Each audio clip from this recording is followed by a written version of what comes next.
Chausa power plant प्रकरण में बक्सर सांसद पूर्ण रूप से दोषी, किसानों से मांगे माफी, सदर विधायक। अब खबर सुने विस्तार से।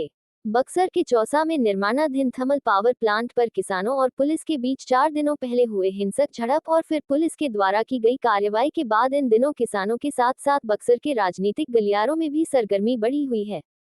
इसी मामले को लेकर सभी घटक दलों द्वारा एक दूसरे पर आरोप प्रत्यारोप कर किसानों की सहानुभूति हासिल करने में प्रयास जारी है। इसी कड़ी में आज सदर विधायक संजय कुमार तिवारी उर्फ मुन्ना तिवारी ने कांग्रेस पार्टी ऑफिस में पत्रकार वार्ता आयोजित कर इस पूरे प्रकरण में बक्सर सांसद सह केंद्रीय मंत्री अश्विनी चौबे को पूर्ण रूपेण दोषी बताते हुए कहा कि चौबे को चौसा के किसानों से माफी मांगनी चाहिए। वहीं उन्होंने किसानों से अनुरोध करते हुए कहा कि किसान अगर मुझे असामाजिक तत्वों का नाम बताते हैं जो उनके बीच आकर उच्च न्यायालय के आदेशों की अवहेलना की है, मैं उन किसानों को बचाने के लिए सड़क से सदन तक एक कर दूंगा, जैसे कि मैंने पहले भी किसानों के लिए किया है। बताते चले कि किसान अपने उचित मांगों को लेकर धरना दे रहे थे, जहां उन्हें अभी तक न्याय नहीं मिला। प्रशासन द्वारा बताया गया कि पुलिस प्रशासन पर पथराव किया गया। हालांकि पथराव करने वाले कौन थे, ये पुलिस को पता लगाना चाहिए, न कि किसानों के घरों में घुसकर मूर्तियों को तोड़ना। गाय एवं कुत्ते के अलावा बच्चों तक को भी नहीं छोड़ा गया। इस तरह का पुलिस का चेहरा सामने आना बेहद ही शर्मनाक है। इसकी उच्च स्तरीय जांच होनी चाहिए। हमारा खबर आपको कैसा लगा, कमेंट बॉक्स में जरूर बताएं। खबर पसंद आए तो एक लाइक एवं शेयर भी करें। आज उठाऊंगा किसानों के हक के बारे में, मैं उठाता रहा हूं, फिर उठाऊंगा, ये मामला को सदन में ले जाऊंगा। लेकिन विधायक जी, एक महत्वपूर्ण सवाल ये है कि किसानों को उपद्रवी करके लगातार प्रशासन पीट रही है, उन पर जुल्म कर रही है, और कहीं न कहीं जब किसानों की कोई मांग थी तो जो जनप्रतिनिधि है वो कहीं न कहीं सरकार और किसानों के बीच में कड़ी का काम करते हैं। जनप्रतिनिधि लेवल पर कहाँ लापरवाही हुई है कि मामला इतने दिनों तक? जनप्रतिनिधि लेवल पर हमारे स्तर से कोई विलंब नहीं हुआ है। मैं ये आपको कागज मुहैया करा देता हूँ। जो किसानों की समस्याएं हैं, मैंने हमेशा उठाने का काम किया हो, सदन से लेकर के माननीय मुख्यमंत्री तक, ये पूरे दस्तावेज है मेरे पास। और मैंने गरीब लोगों को भी, उसमें जो गरीब है, भूमि अधिग्रहण में जिनकी जमीनें गई हैं, इन सब सारी चीजों का इससे ब्यौरा है। मैंने मांग किया है समय रहते, और जिला प्रशासन हो या माननीय मुख्यमंत्री हो या सदन हो, मैंने उठाने का काम किया है। लेकिन अभी तक उनकी एक भी मांग पूरी नहीं है। जो जिला प्रशासन केंद्र सरकार, ये तो केंद्र से, हम तो विपक्ष के लोग हैं। आपको क्या लग रहा है कि सांसद लेवल पर भी लापरवाही हुई है? हाँ बिल्कुल, हम तो सांसद जी को कह रहे हैं कि अगर जैसे जिस तरीके से मैंने मुद्दा को सदन में उठाने का काम किया, जिस तरीके से सरकार का ध्यान आकर्षण अपने तरफ कराया, वो सत्ता पक्ष के माननीय सांसद जी हैं, माननीय मंत्री जी हैं, केंद्र में बैठे हुए हैं, उनका ध्यान कभी भी इस ओर नहीं गया कि वो लोकसभा में इस इशू को माननीय प्रधानमंत्री, माननीय ऊर्जा मंत्री के समक्ष पेश करें ताकि किसानों की समस्याओं का हल हो। मैंने तो 2013 में वाटर कॉरिडोर के लिए, 2013 में ही रेल कॉरिडोर के लिए मैंने माननीय मुख्यमंत्री को पत्र प्रेषित किया है। देख लीजिए, उसका एक हिस्सा है, देखिए। तो क्या लगता है कि आज जो किसानों के साथ जुल्म हो रहा है उसमें कहीं न कहीं सांसद महोदय भी लापरवाह है? दोषी है, सांसद जी ही दोषी हैं।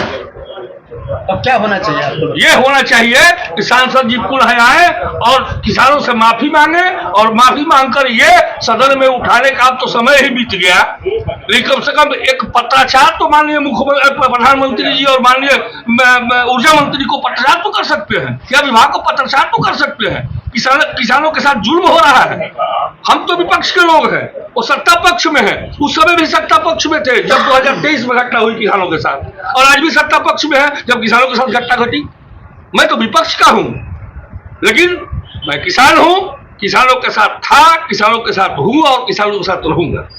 गांव में महिलाओं पर तांडव, रात के अंधेरे में तीसरी बार अगर धरना स्थल SJVN के प्लांट का गेट था, तो फिर बनारपुर जैसे 3 गांव में प्रशासन का तांडव आप मानते हैं? अगले बार मैंने कहा था आपसे, आप सभी के संज्ञान में है कि बनारपुर की घटना निंदनीय हुई थी, ये भी घटना निंदनीय हुई है।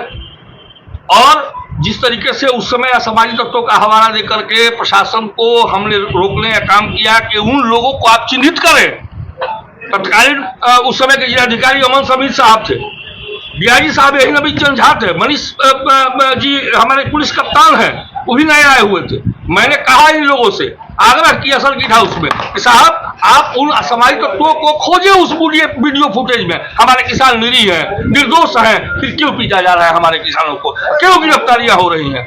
और मेरे आग्रह करने पर हमारे किसान भाइयों की गिरफ्तारियां नहीं हुई किया गया है। तो क्या किसान ही किए हैं? इस बार जो भी किया गया है प्रशासन की तरफ से किया है। ये मेरे सरकार में नहीं है, चूंकि मैं नहीं था। ये आप सभी जानते होंगे, चूंकि मैं नहीं था, मैं दिल्ली प्रवास में था, मैं कल रात में लौटा हूं।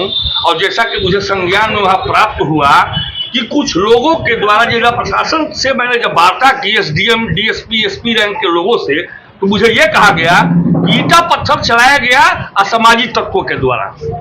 उनमें किसानों का नाम जिला प्रशासन ने नहीं लिया, असामाजिक तत्व का नाम जिला प्रशासन ने लिया कि बोरी में रख करके ईटा पत्थर रखा गया था और वही चलाने का काम। 3 बार हम लोग गए वहां, तीनों बार किसानों ने और असामाजिक तत्वों ने, किसान पीछे हो गए, असामाजिक तत्व आगे आ गए। प्रशासन का कहना है, मैं नहीं घटनास्थल पर था और मैंने सुना है।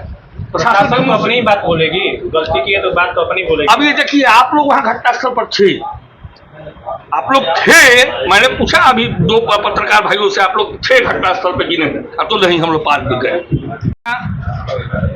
करने वाले गेट को जाम न करें, जिससे कि एसजेवीएन के कार्य प्रभावित हो रहे हैं। और प्रशासन बार बार जा करके बातचीत कर रहा था जिस तरीके से, वहां क्या बातें हो रही थी ये तो मुझे मालूम नहीं है, लेकिन इसका हवाला दिया जाता था कि हम जा रहे हैं, हम गए हैं और किसानों से मेरी वार्ता हो रही है। लेकिन वार्ता क्या हो रहा है वहां मैं तो उपस्थित नहीं था। हो सकता है कि आप सबों के संज्ञान में हो, लेकिन मेरे संज्ञान में नहीं है कि वार्ता में किसानों और प्रशासन के बीच में कौन सी वार्ता हो रही थी। और ये सीधे और सीधे कोर्ट का अवमानना था। कोर्ट में जब एसटीपीएल गया है, हम भी कोर्ट में जाते अपनी मांग को लेकर, एक बात बनती, लेकिन बार बार असामाजिक तत्वों का हवाला देकर के हम कितने दिनों तक अपने आप को बचा सकते हैं? इसलिए मेरा किसानों से आग्रह है कि उन असामाजिक तत्वों का नाम वो निश्चित रूप से प्रशासन को देने का काम करे या हम तक पहुंचाने का काम करे। मैं निश्चित रूप से अपने किसानों को दोष रहित करने की मांग सरकार से करूंगा और यहाँ के जिला प्रशासन से करूंगा। हमारे खबरों के प्रायोजक हैं शहर बक्सर में खुला है पंकज ट्रेलर, जहां आपके मन मुताबिक कपड़े मिलते हैं। सबसे बड़ी बात यह है कि यहां पर आपके मन मुताबिक कपड़े की सिलाई भी होती है। यही नहीं, महिलाओं के लिए साड़ी एवं सूट भी उपलब्ध है। अच्छे कारीगरों के द्वारा खुद निर्मित किए गए सूट के लिए पंकज ट्रेलर को एक बार जरूर मौका दें। पता है अम्बेस्टर होटल के सामने।